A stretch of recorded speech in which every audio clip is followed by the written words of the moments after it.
So here we go, moment of truth, trying my GCash card in the MRT fast lane. Yon, tinanggap. And yeah! Ayan, hindi ko na video ang aking journey, pero eto na, palabas na ako ulit ng MRT station.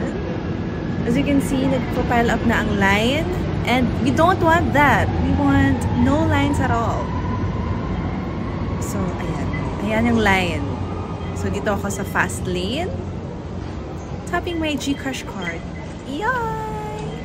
Actually, you can also use yung QR code, commute QR code sa GCash app. So here's how I generated the QR code. Ayan, makikita mo rin din yung compute history. Ayan. So ayan. Yan na yung QR code. Next mo lang ang instructions. Tapos dapat meron kang 28 pesos. Okay, for activation yon. Pero ibabalik din naman nila.